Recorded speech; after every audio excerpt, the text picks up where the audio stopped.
Assalamualaikum warahmatullahi wabarakatuh. Halo para mahasiswa sekalian. Ini adalah pertemuan keempat untuk kelas psikologi keluarga.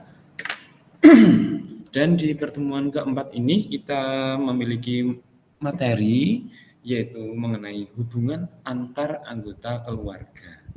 Nah, seperti biasa, sebelum kita memulai perkuliahan materi, silakan Anda menyiapkan alat tulis dan juga buku catatan ya untuk mencatat poin-poin penting yang saya sampaikan.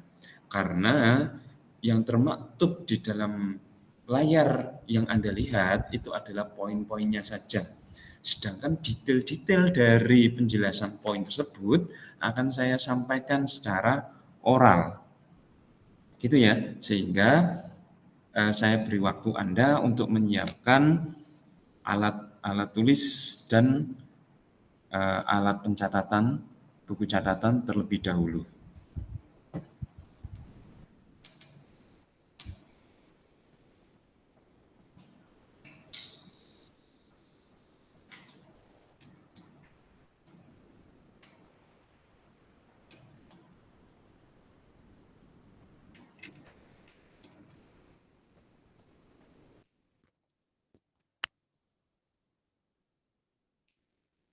Nah, baiklah. Pada video pembelajaran ini, kita akan belajar mengenai hubungan antar anggota keluarga. Kemarin kita sudah belajar mengenai struktur keluarga ya, ada bapak, ibu, anak, ada keluarga batin atau keluarga inti, ada keluarga extended atau keluarga besar. Nah, bagaimana hubungan antar anggota keluarga tersebut ya, kita fokuskan dulu pada nuclear family atau keluarga batin atau keluarga inti. Pertama, dalam keluarga yang menjadi dasar utama adalah relasi antara suami istri atau relasi antara bapak dan ibu atau relasi antara orang tua. Nah, landasan dari seluruh relasi di dalam keluarga adalah relasi antara bapak dan ibu atau relasi antara suami dan istri itu sendiri. Ya, sehingga apabila relasi antara suami dan istri ini bermasalah, ya itu akan secara tidak langsung ataupun langsung, ya itu mempengaruhi relasi-relasi yang lain. Misalnya saja suami dan istri ini sudah tidak cocok satu dengan yang lainnya, ya saling bermusuhan, berkonflik itu, dan suami dan istri ini saling menunjukkan pengaruhnya kepada anak-anak. Nah, apabila anak-anak ini mendapatkan informasi yang tidak sehat, maka persepsi anak terhadap orang tua dan perkembangan anak pada usia yang lebih tinggi nanti akan terganggu. Sehingga ya keharmonisan relasi antara suami dan istri itu benar-benar fundamental di dalam keluarga. Pak, bagaimana kalau single parents?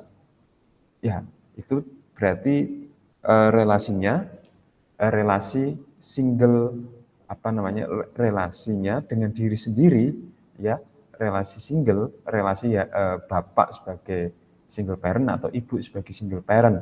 Nah, yang kita bicarakan ini relasi pasangan suami istri. Oke. Kemudian dalam relasi pasangan suami istri, ya, hal yang paling mencolok adalah penyesuaian di antara pasangan.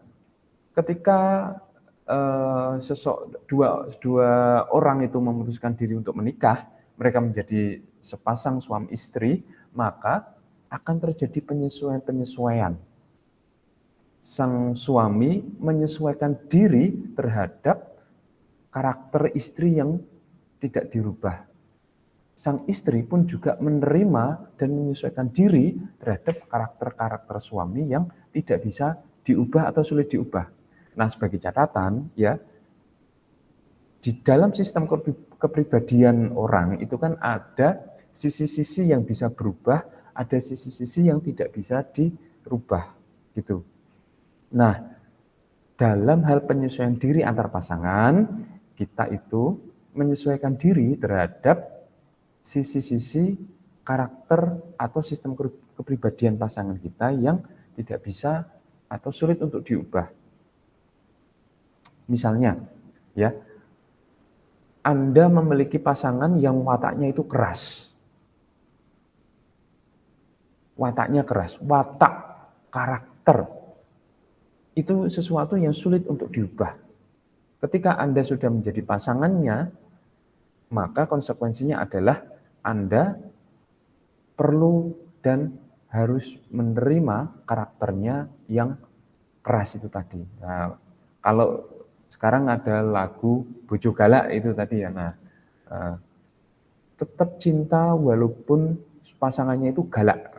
Nah, itu adalah bentuk penerimaan terhadap diri pasangannya atau penyesuaian diri terhadap pasangan. Begitu juga ya. Jadi yang menyesuaikan diri itu masing-masing ya. Sang suami menyesuaikan diri terhadap istri, sang istri pun juga menyesuaikan diri terhadap suami. Bukan hanya satu arah saja. Si istri yang menyesuaikan diri terhadap suami, tetapi suaminya enggak mau menyesuaikan diri terhadap istri. Itu tidak sehat. Begitu juga sebaliknya, sang suami yang menyesuaikan diri terhadap istri, istri tidak mau menyesuaikan diri terhadap suami, itu juga tidak sehat. Jadi kedua belah pihak saling menyesuaikan diri. Itu relasi pasangan yang penyesuaian dirinya sehat. Nah, proses penyesuaian diri antar pasangan ini ada berbagai indikatornya. Paling tidak ada 3 indikator yang memperlihatkan penyesuaian diri antar pasangan. Yang pertama adalah adanya konflik. Konflik antar pasangan. Kalau misalnya saya tanya, konflik itu positif atau negatif? Pasti Anda mikirnya konflik itu negatif.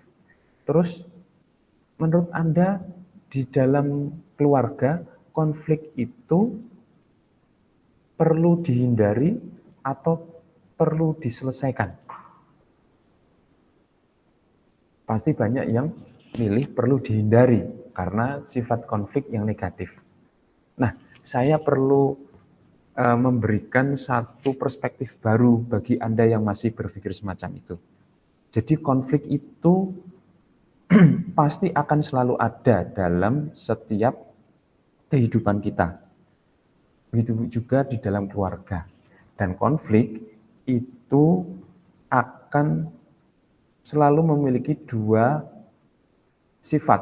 Konflik yang bersifat negatif, tapi juga ada konflik yang bersifat positif. Nah, konflik yang bersifat positif itu adalah konflik yang membuat rumah tangga itu semakin maju, semakin baik, semakin harmonis. Nah, konflik yang negatif ini ada konflik yang sifatnya destruktif. Sifatnya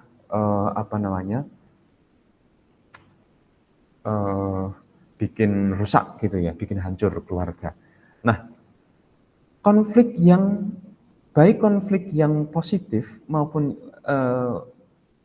negatif itu dua-duanya bukan untuk dihindari tetapi untuk diselesaikan.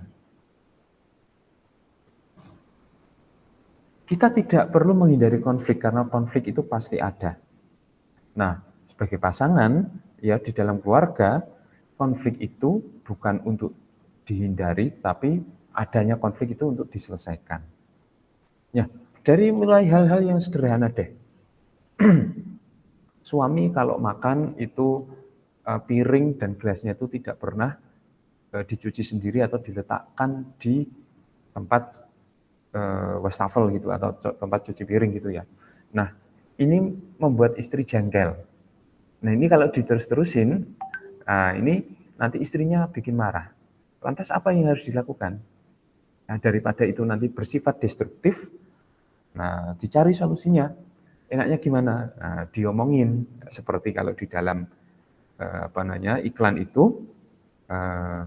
si istri ngomongin suaminya kalau misalnya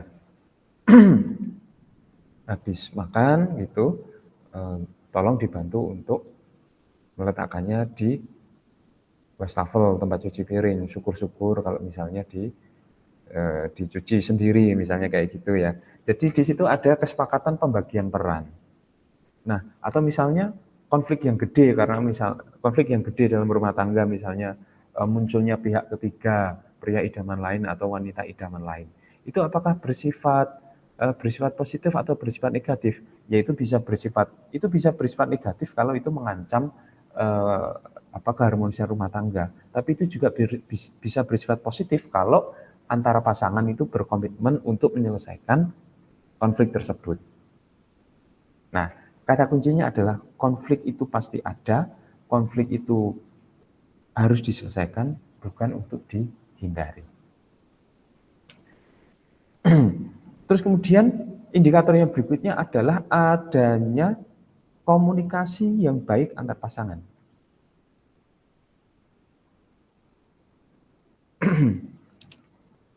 Nah, seringkali seperti yang saya contohkan tadi, seorang istri yang ngajak ngobrol, ngeteh, ngopi bareng suami untuk menyelesaikan konflik di dalam rumah tangganya, itu adalah juga bentuk komunikasi.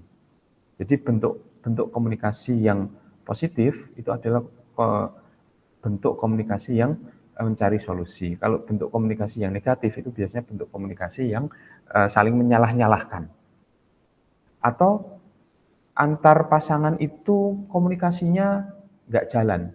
Jadi kalau ada apa-apa itu si suami disimpan sendiri atau si istri menyimpan sendiri, sehingga di sini terjadi miskomunikasi atau kekurangan komunikasi. Nah, ini juga komunikasi yang sifatnya tidak sehat. Walaupun tidak punya niat buruk, tetapi karena kurangnya komunikasi itu akan menyebabkan ya relasi suami istri itu menjadi kurang harmonis. Terus kemudian juga aspek yang ketiga yang menurut Glenn ini ya, menurut Glenn aspek yang ketiga itu adalah adanya pembagian tugas. Suami istri di dalam rumah tangga ini perlu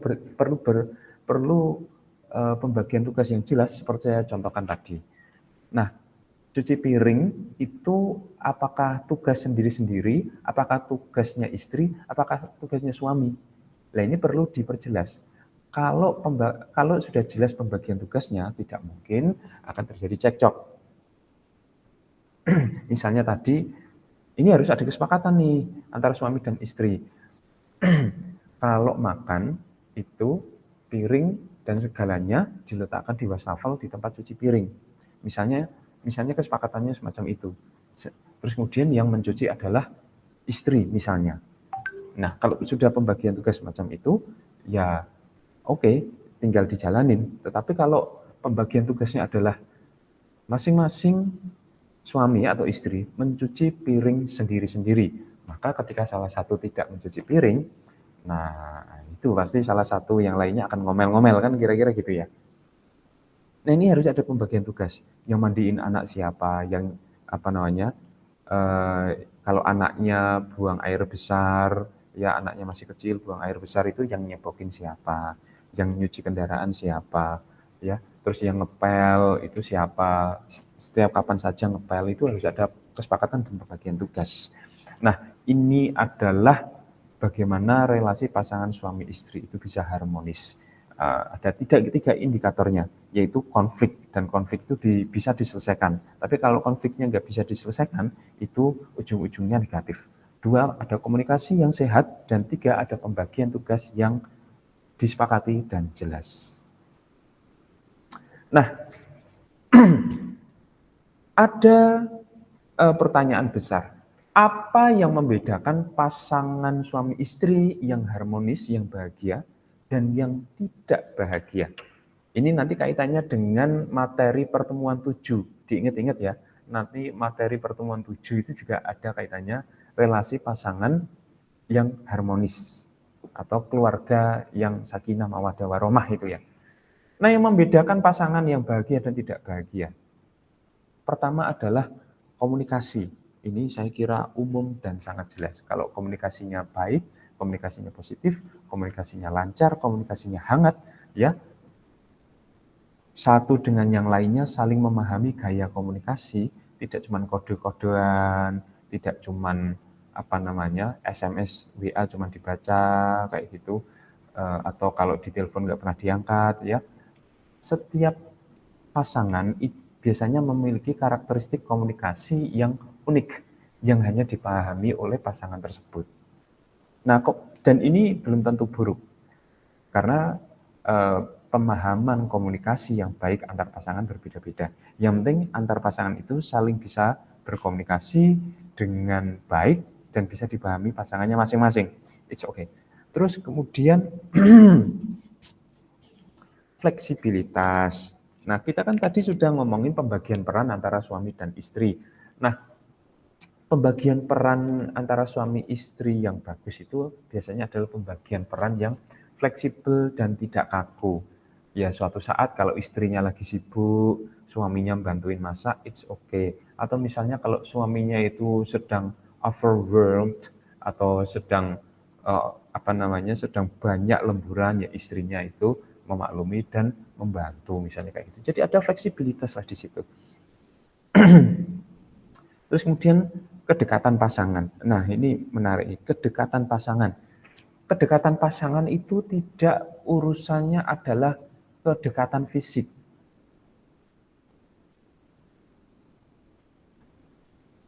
Tidak selalu kedekatan pasangan itu adalah urusan kedekatan fisik.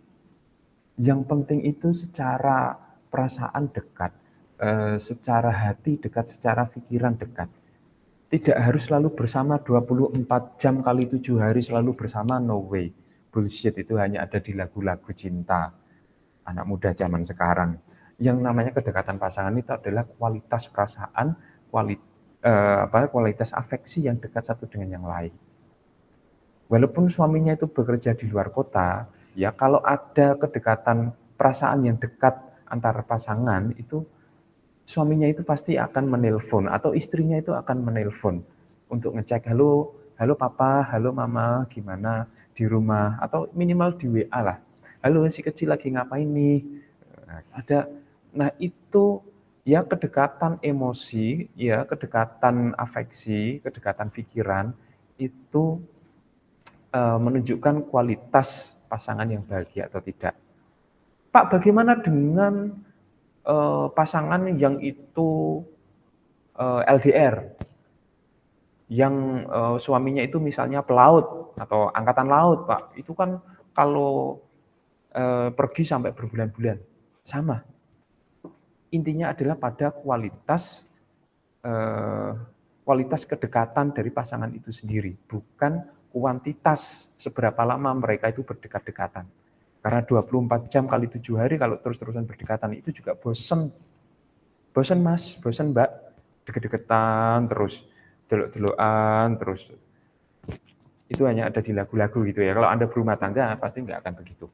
Nah, walaupun suaminya adalah misalnya pelaut yang melaut berbulan-bulan, tetapi kalau komunikasi itu tetap dijaga, ya, kepercayaan antar pasangan itu tetap dijaga, ya, ini pasangan akan tetap merasa dekat walaupun secara fisik itu berjauhan, ya. Jauh di mata tetapi dekat di hati. Nah, misalnya kayak gitu. Terus kemudian juga aspek yang membedakan pasangan yang bahagia dan tidak bahagia adalah kecocokan kepribadian. Halo, kecocokan kepribadian ini urusannya bukan masalah kepribadiannya itu sama atau mirip. No way. Kalau Anda mencari yang sama atau Anda mencari yang mirip atau Anda mencari yang sempurna, Anda tidak akan dapat dan Anda akan kecewa. Karena seseorang yang Anda anggap sempurna, ternyata di belakangnya itu banyak juga tidak sempurnanya. Nah, jadi kecocokan kepribadian ini kalau menurut saya lebih cocok, pengertiannya adalah komplementer. Komplementer berarti saling melengkapi. Kekurangan pasangan Anda yang melengkapi. Dan kekurangan Anda dilengkapi oleh pasangan Anda. Itulah mengapa kalau dalam bahasa Inggris itu ada istilah yang menarik untuk untuk pasangan kita. Ada istilah soulmate, ada istilah better half. Karena gitu kan kalau kita kan nggak sendirian gitu ya, tapi kita kan ini mau gambar hati kok jelek banget, nggak usah digambar. Kalau kita kan nggak sendirian ya, tetapi kita kan memiliki pasangan. Nah, dalam bahasa Inggris itu ada soulmate, pasangan jiwa, atau better half. Jadi sisi diri kita yang lain, better half, sisi diri kita yang lain, soulmate. Nah, kecocokan kepribadian ini juga kaitannya dengan penerimaan pribadi pasangan kita tadi, yang sudah saya jelaskan di awal tadi.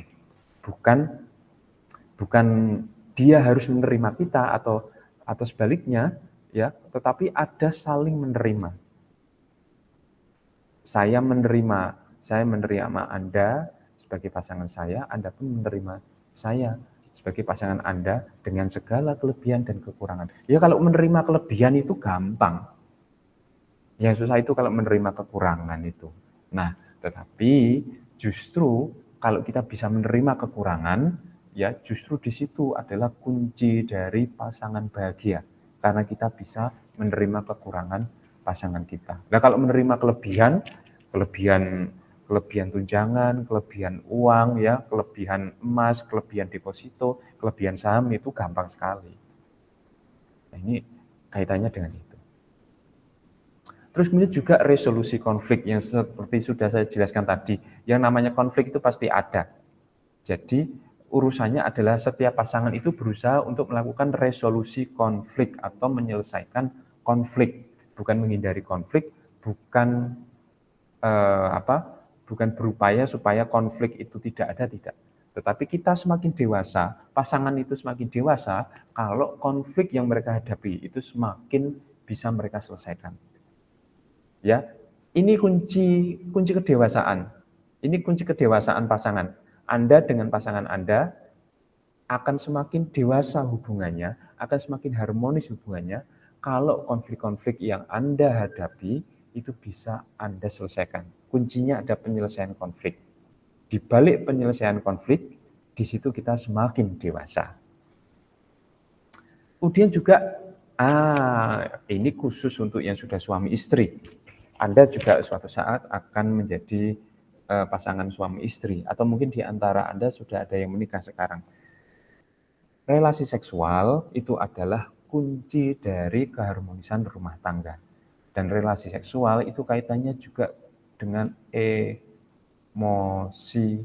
yang positif. Emosi positif itu berkorelasi dengan relasi seksual. Kalau emosi suami itu positif, emosi istri itu juga positif, maka keintiman itu akan terjadi dan relasi seksual juga akan bisa dinikmati. Coba Anda bayangkan kalau emosi suami positif, tetapi emosi istri itu negatif. Yang ini pengen, yang ini tidak pengen. Nah, yang terjadi adalah pemaksaan. Suami memaksa istri, atau bahkan suami memperkosa istri. Loh Pak, mosok suami memperkosa istri? Ya bisa saja. Karena relasi seksual antara suami dan istri itu berjalan tidak sehat. Karena terjadinya hubungan seksual itu atas dasar pemaksaan. Itu istilahnya sekarang itu suami memperkosa istri. Walaupun sudah dalam koridor pernikahan, tetap saja hubungan seksual itu dilakukan atas dasar Atas dasar emosi positif yang dirasakan oleh suami dan istri sehingga terjadi keintiman, terus terjadi tadi seksual intercourse tadi. Nah, kemudian setelah relasi seksual apa? Kegiatan di waktu luang. Nah, kegiatan di waktu luang ini penting sekali ya. Kalau bahasanya sekarang itu adalah quality time. Ini bisa dengan pasangan atau bisa juga dengan keluarga. Nah, di dalam memanfaatkan waktu luang, kita mau bikin quality time ini kita mau ngapain nih? Mau jalan-jalan ke mall atau misalnya digunakan untuk semaan, ya, deres, atau misalnya mau mengunjungi keluarga atau mau nonton film yang mau nonton film favorit. Apa ini? Nah, ini perlu dibicarakan dan perlu disepakati agar quality time itu terjadi. Nah, kalau kegiatan di waktu luang itu suami sendiri, istri sendiri, anak-anak sendiri, tidak ada kegiatan bersama, ya, itu kalau menurut saya itu bukan quality time, itu me time aja itu. Jadi kalau di dalam keluarga, kalau menurut saya memang me time itu juga dalam beberapa derajat, me time itu penting, misalnya untuk suami sendiri atau untuk istri sendiri. Tetapi di atas itu, ya, quality time dengan keluarga itu adalah penting untuk supaya pasangan itu merasakan kebahagiaan. Nah, terus kemudian juga keluarga dan teman. Teman-teman sekalian, yang namanya kita berkeluarga, itu kan tidak hanya suami, istri, dan anak. Tetapi juga ada ya, keluarga besar dan juga ada teman-teman di sekitar kita. Dan mereka itu adalah yang disebut sebagai support system. Nah, kita berkeluarga itu tidak hanya berkeluarga saja, tetapi juga ada support system yang menyangga kehidupan rumah tangga kita. Misalnya keluarga besar. Kalau keluarga besar kita itu hubungannya dengan keluarga kita itu baik, itu akan menjadi support system yang baik. Misalnya kalau istri lahiran gitu, masa di rumah itu tidak ada yang mensupport kakek, nenek, paman, tante, masa tidak datang untuk membantu keluarga yang sedang lahiran, anaknya lahiran. Nah, itu kan support system. Atau misalnya salah satu anggota keluarga, suami atau istri itu mengalami sakit dan harus dioperasi. Nah, kalau kita nggak punya support system, entah itu dari keluarga atau itu dari teman, kan sebagai pasangan kita akan sibuk sendiri, akan pusing sendiri. Maka dari itu, support system seperti keluarga dan teman itu penting. Tetangga yang baik ya, bukan tetangga yang toksik gitu ya. Nah, keluarga dan teman yang baik itu akan menjadi support system.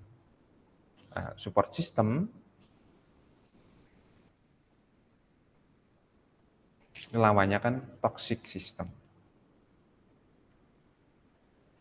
Nah, toxic system itu ya bisa dari keluarga yang toksik, bisa dari teman yang toksik, bisa dari tetangga yang toksik, bisa dari toksik itu kan beracun itu ya, yang enggak enak banget ya, yang julid atau yang apa gitu. Kemudian juga pengelolaan keuangan. Relasi pasangan suami dan istri itu perlu ada kesepakatan, kejelasan dalam pengelolaan keuangan. Ini perlu jelas, perlu transparan, dan perlu disepakati dan dan sama-sama enak. Istri enak, suami juga enak. Apabila yang kerja suami, maka ya suami yang baik tentu akan memuliakan istri dengan memberikan dengan memberikan pendapatannya kepada istri, kemudian istri yang mengelola. Ya itu kesepakatan lah. Kalau misalnya suami istri sama-sama bekerja dan berpenghasilan, ya disepakati enaknya gimana. Ini uangnya siapa, untuk apa, dan seterusnya. Semuanya sama-sama enak. Terus kemudian juga keyakinan spiritual. Oh iya, sorry.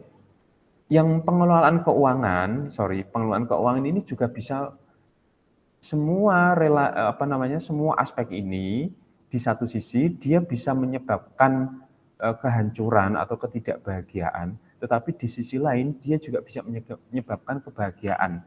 Relasi seksual yang tidak harmonis ini menyebabkan ketidakbahagiaan.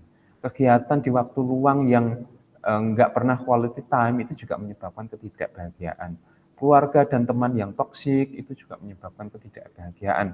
Pengelolaan keuangan yang amburadul, suami yang tidak transparan, istri yang tidak bertanggung jawab terhadap pengelolaan keuangan keluarga, itu juga menyebabkan ketidakbahagiaan. Nah, begitu juga dengan keyakinan spiritual. Ya, yang membedakan pasangan bahagia atau tidak adalah bahwa kalau suami dan istri itu memiliki keyakinan spiritual yang baik, yang dalam, yang tinggi, yang luas, yang penghayatannya baik, ya, maka mereka akan menghayati pasangannya itu dengan baik tentunya. Misalnya dalam pasangan Muslim misalnya, sang istri maka akan melihat suami ini sebagai ladang ibadahnya.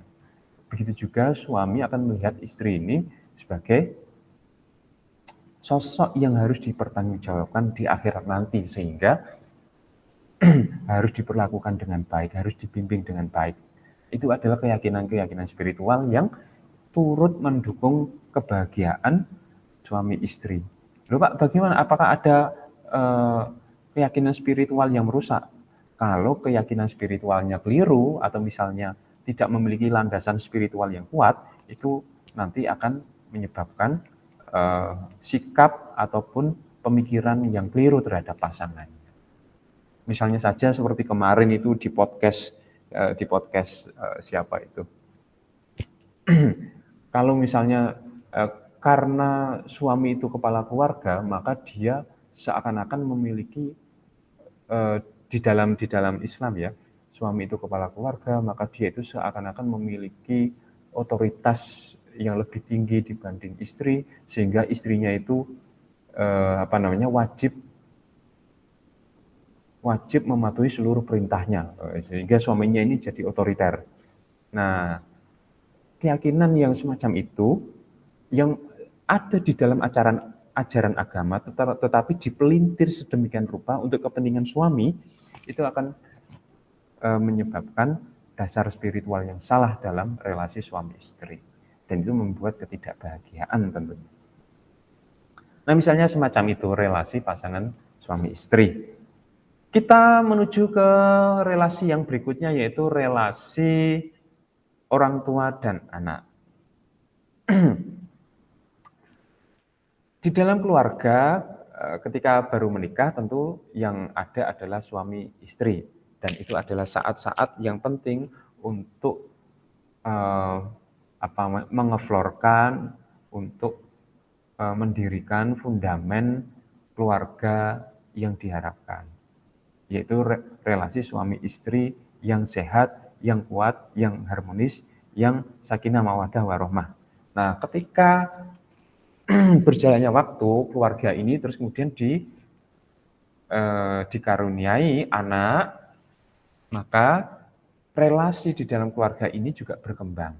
Yang tadinya relasi cuma suami istri, sekarang juga ada relasi antara orang tua dan anak.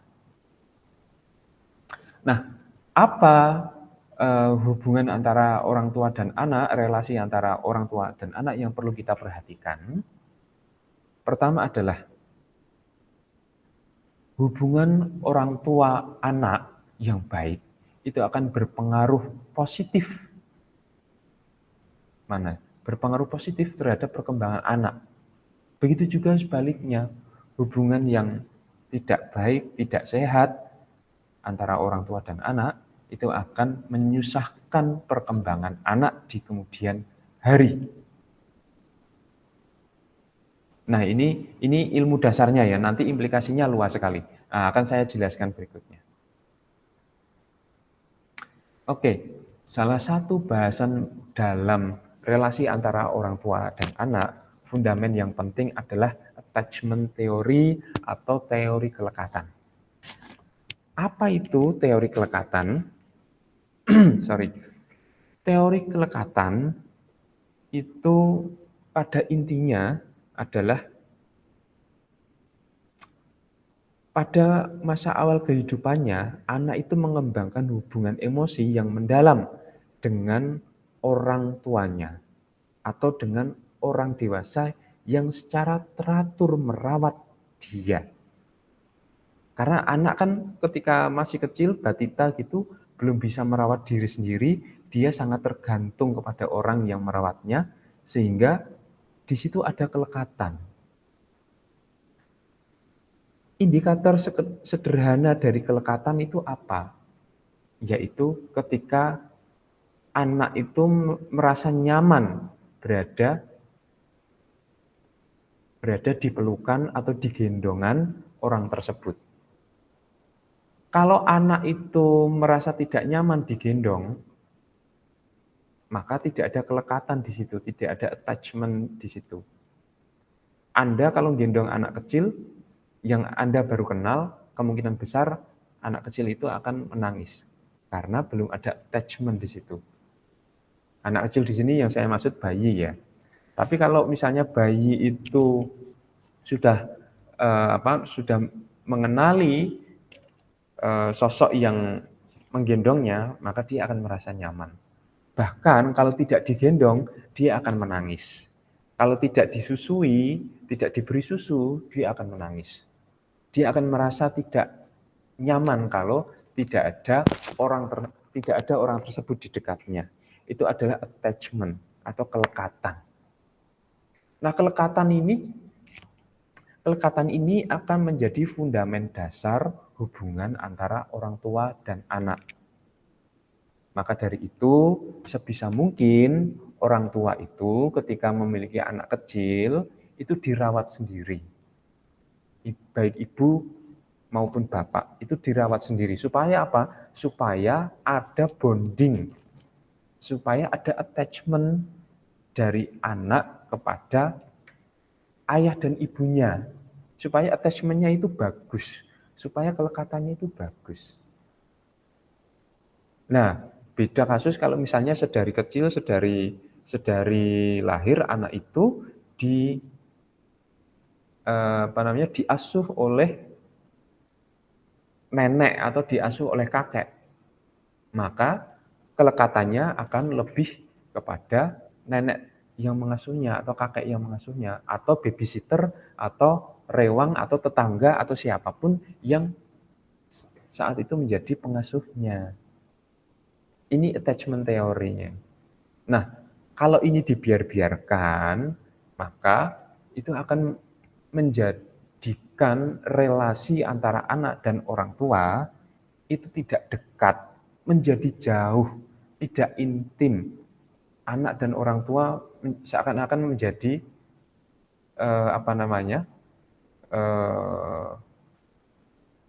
tidak ada kedekatan, tidak ada keintiman, tidak ada kenyamanan, tidak ada yaitu tadi ya namanya tidak ada kelekatan antara orang tua dan anak atau kelekatannya itu lemah gitu ya istilahnya. Ini dari attachment theory. Nah, mengapa attachment theory ini saya bahas di sini? Karena ini attachment theory ini terjadi ketika anak masih bayi, masih belum bisa ngomong, masih belum bisa jalan. Tetapi kalau dia digendong ibunya, digendong oleh pengasuhnya, dia merasa nyaman. Karena dia di situ sudah merasakan kelekatan. Kemudian ada teori penerimaan dan penolakan orang tua. Kita tahu sendiri kalau orang tua itu kan yang punya peraturan di rumah. Mana yang boleh, mana yang tidak boleh. Mana yang diterima orang tua, mana yang tidak diterima orang tua. Itu kan orang tua yang menentukan. kita sebagai anak kan nurut ya, manut ya, sesuai dengan apa yang menjadi aturan atau norma di rumah. Nah, dalam teori penerimaan dan penolakan ortu atau orang tua, ya, kalau anak itu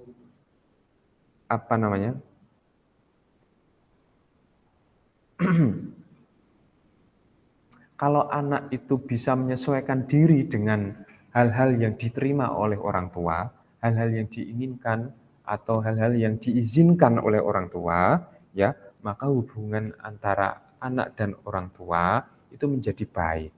Tapi kalau anak itu justru erat atau lekat dengan hal-hal perilaku-perilaku, hobi-hobi yang itu adalah dilarang orang tua, yang ditolak orang tua, maka relasi antara orang tua dan anak menjadi tidak sehat.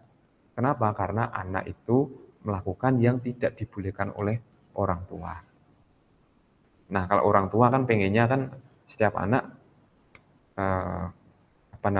berperilaku, berkata, bersikap sesuai dengan apa yang menjadi norma aturan di dalam keluarga. Ini kan teori penerimaan dan penolakan dari orang tua itu ya. Nah, ini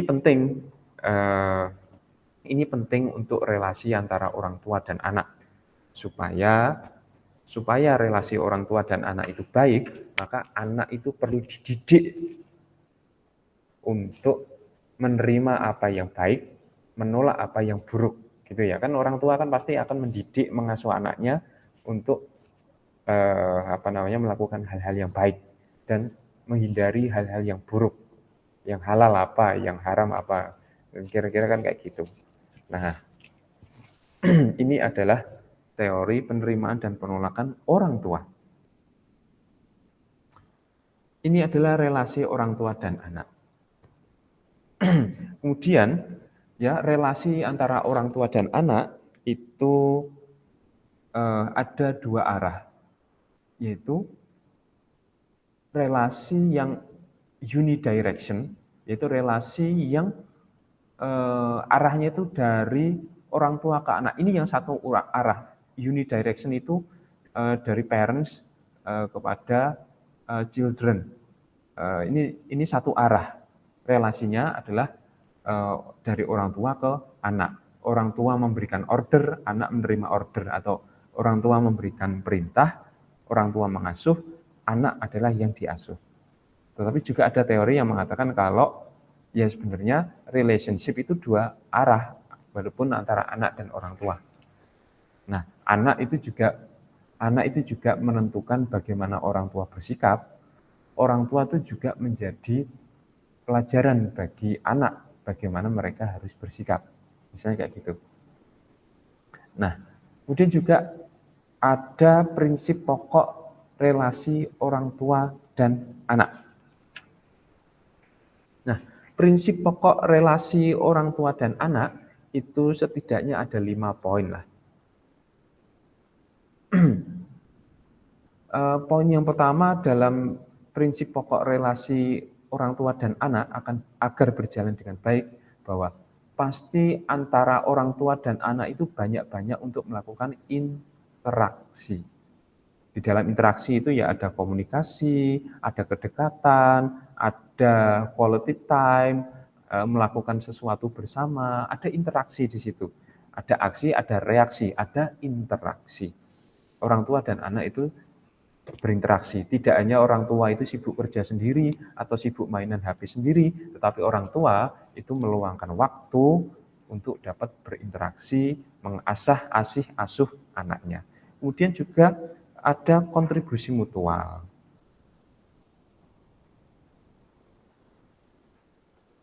Apa itu kontribusi mutual? Itu adalah anak atau orang tua itu juga saling mengingatkan dan saling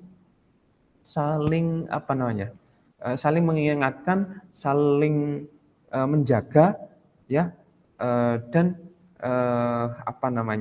saling masing-masing itu memiliki sumbangan dan peran.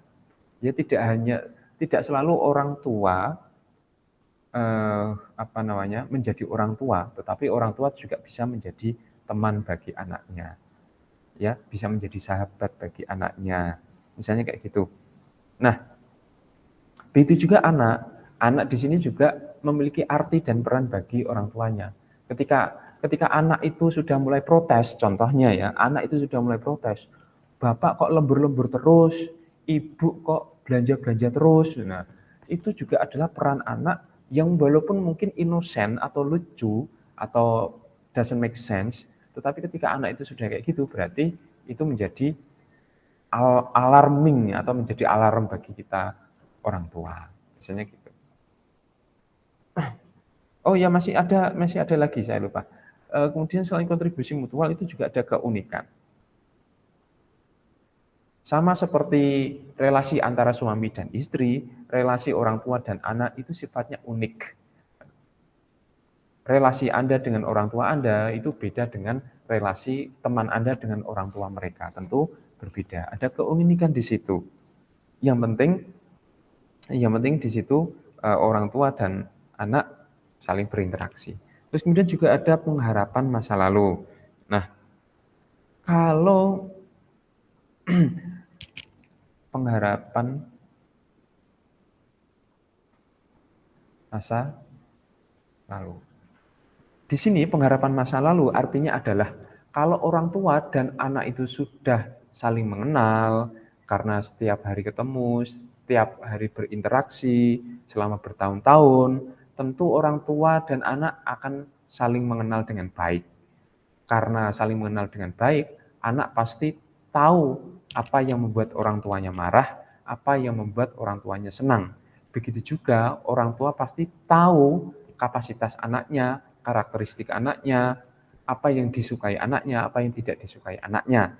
Nah, pengharapan masa lalu ini adalah bentuk akumulasi dari pengenalan orang tua dan anak di masa lalu.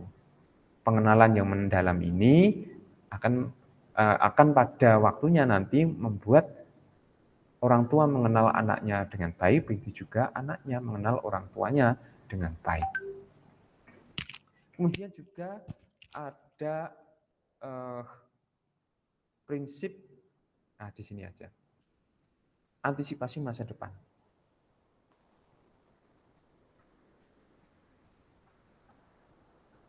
Apa itu antisipasi masa depan? Ini adalah karena relasi orang tua dan anak itu bersifat permanen atau tetap.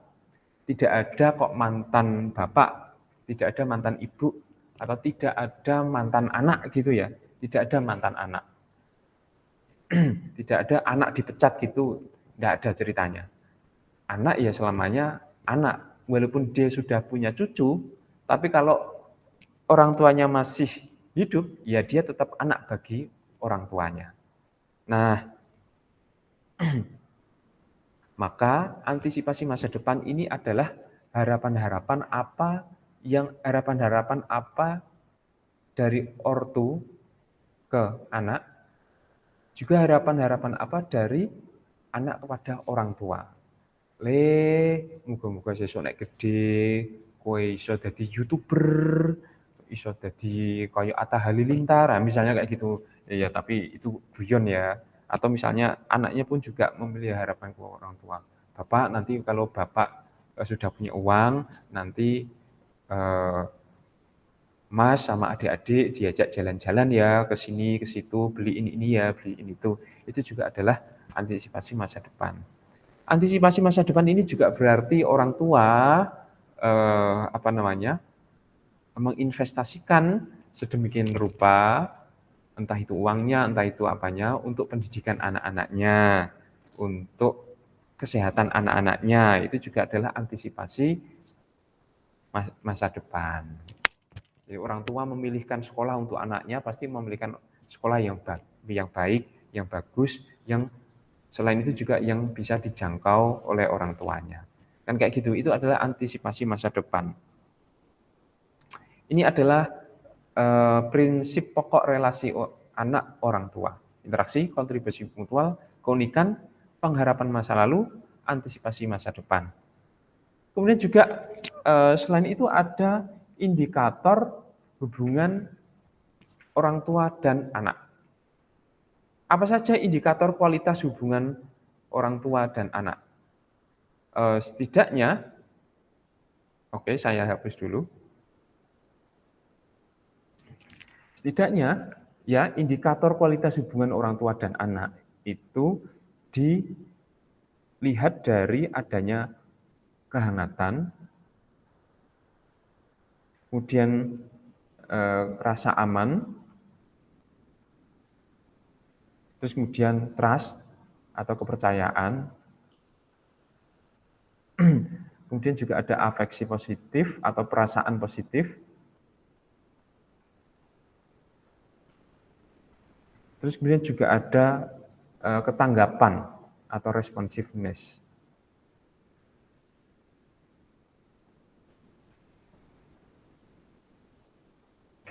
Warmth atau kehangatan itu berarti hubungan antara orang tua dan anak itu hangat, dekat. Orang tua itu bisa ngobrol dari hati ke hati dengan anak, bisa guyon-guyon, bercanda dengan anak seperti teman sendiri, itu warmth. Kemudian juga security itu menandakan kualitas hubungan antara orang tua dan anak, karena orang tua itu bisa memberikan perlindungan kepada anaknya, dan anaknya itu merasa aman, merasa dilindungi ketika dia bersama dengan orang tuanya. Kemudian juga trust atau kepercayaan. Nah, kedekatan dan security ini juga memunculkan trust.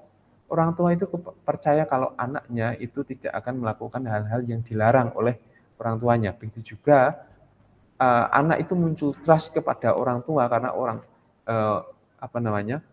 tuanya itu tidak pernah bohong, tidak pernah ingkar janji. Orang tuanya itu baik banget kepada mereka, sehingga anak itu menumbuhkan trust kepada orang tuanya. Dan juga ada afeksi positif. Afeksi positif itu ya cinta, kasih sayang, itu adalah afeksi positif. Orang tua mencurahkan cinta dan kasih sayangnya kepada sang anak, kemudian si anak pun juga tahu kalau orang tuanya itu menyayangi mereka, dan anak pun mengekspresikan rasa sayang itu kepada orang tua, dan orang tua pun tahu kalau anaknya itu mencintai mereka. Ada afeksi positif di situ. Dan juga responsiveness. Indikator ini adalah bahwa kalau kualitas hubungan orang tua dan anak itu berkualitas atau baik, ya, pasti orang tua itu akan responsif kalau terjadi apa-apa dengan anaknya.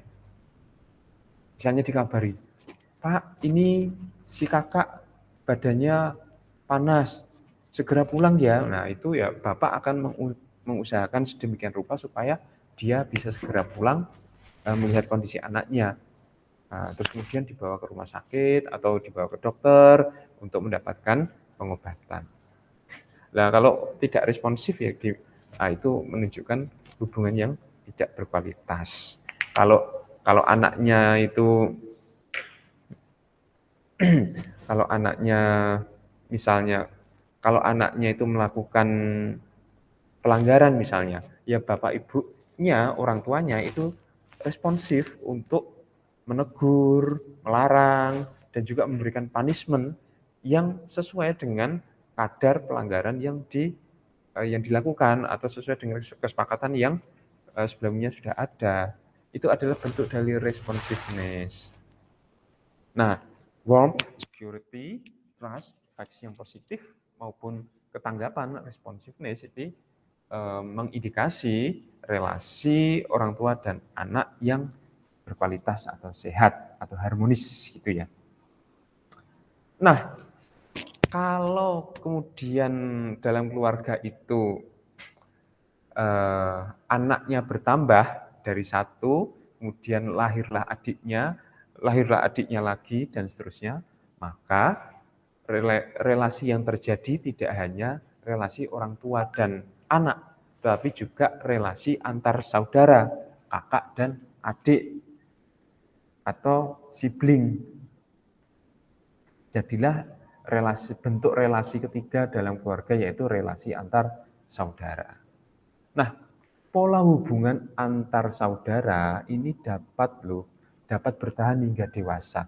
Ya, antar orang tua dan anak itu juga bisa bertahan sampai dewasa. Namun di sini juga ditekankan bahwa pola hubungan antar saudara ya ini dapat bertahan hingga dewasa. Kalau dari kecil itu sukanya bertengkar ya kalau dewasa nanti jadi enggak dekat satu dengan yang lainnya. Misalnya kayak gitu, itu karena pola-pola yang sebelumnya sudah dikembangkan sejak kecil. Terus kemudian juga pola hubungan saudara kandung. Nah, pola hubungan saudara kandung ini dicirikan oleh 3 karakteristik ya, menurut Chan tahun 2002 ini. Nah, pertama adalah antar saudara kandung itu biasanya dipolakan adanya relasi emosi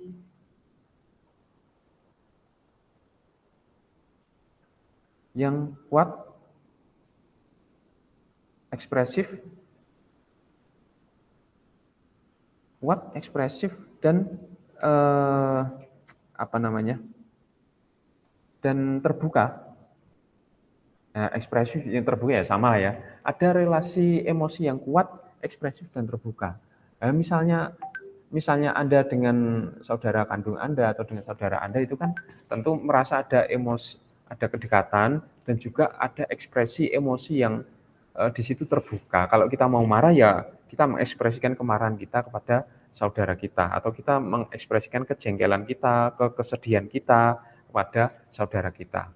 Beda dengan kalau misalnya dengan orang lain yang bukan saudara, dengan orang lain yang tidak dekat, kita mau ekspresif itu juga mikir-mikir gitu ya. Tapi kalau dengan saudara, apalagi saudara kandung, kita kan mengekspresikan emosi itu menjadi lebih terbuka. Ekspresi sayang ya kita ungkapkan, ekspresi marah ya kita ungkapkan kayak gitu. Adanya relasi emosi yang kuat di situ. Terus kemudian juga selain itu ada keintiman antar saudara kandung. Tidak hanya emosi yang ekspresif yang kita tunjukkan, tetapi juga kita itu intim dengan saudara kandung kita. Intim itu artinya kita dekat, kita terbuka, kita saling tahu satu dengan yang lainnya, saling nyaman satu dengan yang lainnya. Ada keintiman di situ. Nah, keintiman ini juga khas saudara kandung ya, karena adik kita satu rahim atau kakak kita yang satu rahim, masa tidak intim? Pasti pernah intim, wong tahu turu sekamar, pernah dulu waktu kecil pernah mandi bareng dimandiin orang tua, pasti di situ ada kedekatan, ada keintiman di situ. Oh, saya lupa, masih ada satu lagi, yaitu mengenai perbedaan karakter. Walaupun kita lahir dari satu rahim atau walaupun kita itu adalah saudara kembar, belum tentu karakternya itu sama. Dan itu setiap saudara kandung pasti memahami bagaimana perbedaan karakter antara mereka. Kalau si kakak itu karakternya gimana, kalau si adik karakternya gimana, pasti karakter mereka berbeda-beda. Dan ini yang menarik. Kalau kita itu saudara kandung, kalau kita itu lahir dari rahim yang sama, di keluarga yang sama, setahu saya tidak ada satupun karakter yang sama. Kakak, adik, pasti walaupun secara fisik mirip, secara DNA mirip, tetapi karakter yang dikembangkan itu berbeda-beda. Nah, ini menariknya di sini. Nah, ini adalah pola hubungan antar saudara kandung.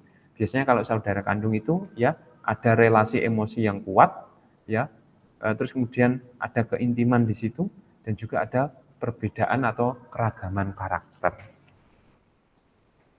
Nah,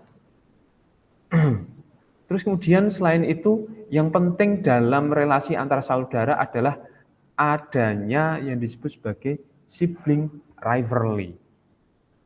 Apa itu sibling rivalry? Ini adalah persaingan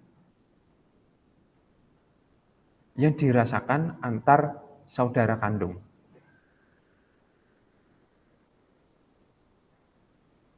persaingan antar ketika kita memiliki adik atau ketika kita memiliki kakak, ya, kita merasakan mereka itu menjadi saingan kita.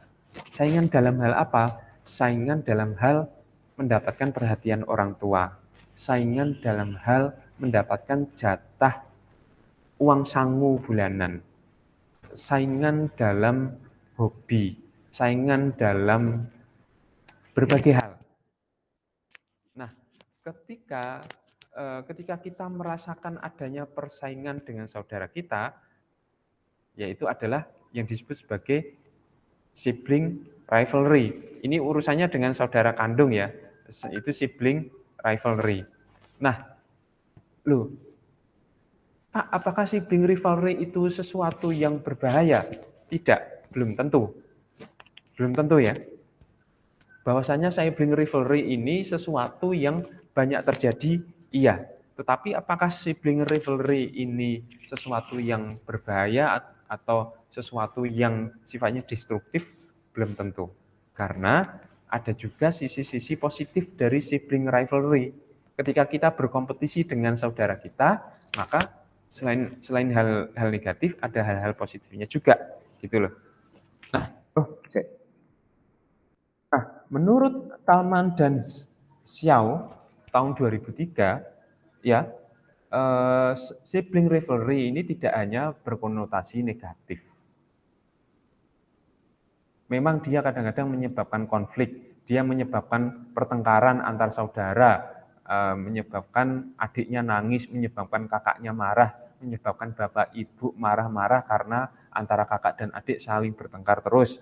Tetapi sibling rivalry ini juga ada sisi positifnya atau manfaatnya. Apa? Yaitu yang pertama, saudara kita itu sebagai testing ground. Apa itu testing ground? Itu sebagai tempat uji coba. Nah, tempat uji coba apa? Nah, saat bereksperimen dengan perilaku baru, anak akan mencobanya terhadap saudaranya sebelum menunjukkannya pada orang lain atau pada orang tuanya. Nah, biasanya kalau kakak kita atau adik kita itu bikin mainan baru atau baru selesai menggambar, baru selesai menulis, itu biasanya saudaranya sendiri yang akan ditunjukkan. Ini gimana? Bagus nggak nih? Pendapatmu gimana nih? Kurang apa? Bagus kan? Bagus kan? Kayak gitu. Nah, itu biasanya akan ditunjukkan ke saudaranya sendiri. Itu adalah sibling rivalry sebagai testing ground atau sebagai tempat uji coba. Terus kemudian juga sibling rivalry itu juga berfungsi kalau misalnya terhadap kakak itu bisa berfungsi sebagai guru. Nah, kalau guru kan biasanya menilai, terus kemudian memberi masukan-masukan. Biasanya guru ini adalah sibling atau saudara yang lebih tua. Biasanya menggurui, biasanya memberikan advice kepada adik-adiknya. Terus kemudian juga saudara atau sibling itu terjadinya sibling rivalry itu adalah kawah candera di muka bagi saudara sekandung untuk melakukan latihan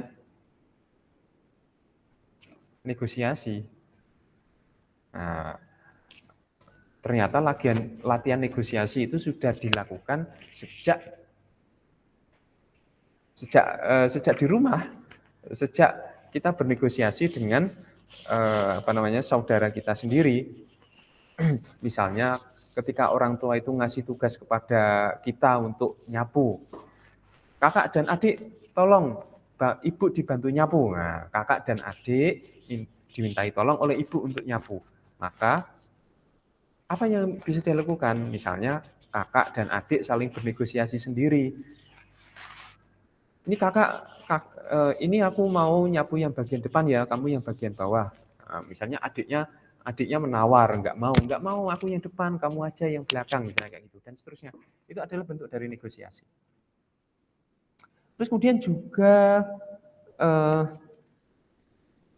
sibling, saudara itu sebagai sarana untuk belajar mengenai konsekuensi dari kerjasama dan konflik.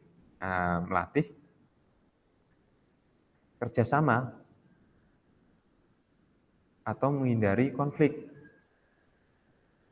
Nah, melatih kerjasama atau menghindari konflik.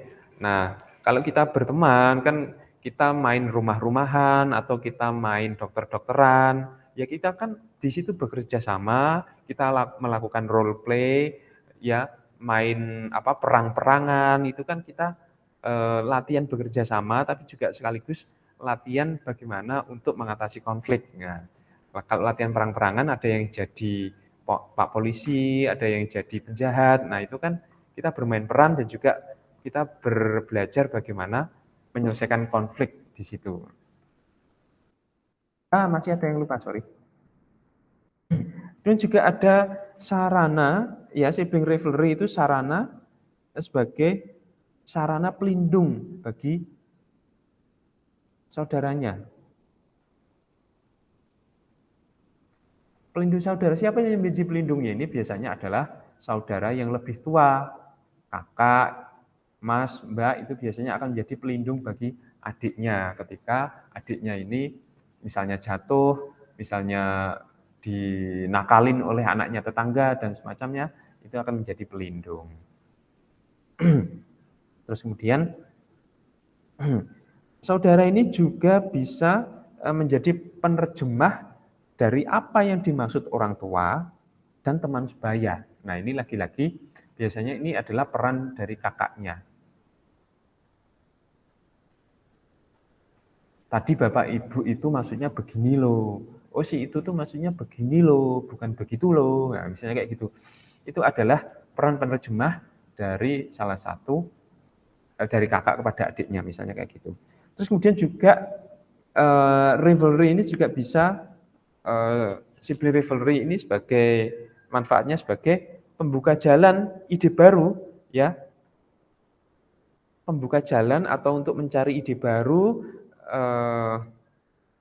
tentang sesuatu nanti mau dikasih lihat kepada Bapak Ibu. Nah, misalnya saja kita punya ide, kita punya ide kalau di depan rumah itu baiknya dikasih kanopi atau di depan rumah itu dikasih pohon-pohon biar adem. Nah, sibling rivalry ini mendorong anak, ya, supaya diperhatikan orang tua dan memperhatikan ide-ide yang digagasnya. Itu yang disebut sebagai sibling rivalry, bermanfaat sebagai pembuka jalan saat ide baru tentang sesuatu hendak dikemukakan kepada keluarga. Nah, ini adalah manfaat dari sibling rivalry. Jadi antara saudara satu dengan yang lainnya itu saling bersaing, tentu bersaingnya dalam koridor fastabiqul khairat atau bersaing dalam hal-hal yang baik. Nah, kira-kira itu dulu yang hendak saya sampaikan dalam relasi dalam pertemuan keempat ini yang topiknya adalah relasi antara anggota keluarga. Kemudian ya teman-teman sekalian, silakan Anda mengerjakan kuis yang sudah saya siapkan di Google Classroom dan itu juga adalah sebagai presensi kehadiran Anda. Terima kasih atas perhatiannya. Sampai jumpa di video pembelajaran yang berikutnya. Assalamualaikum warahmatullahi wabarakatuh.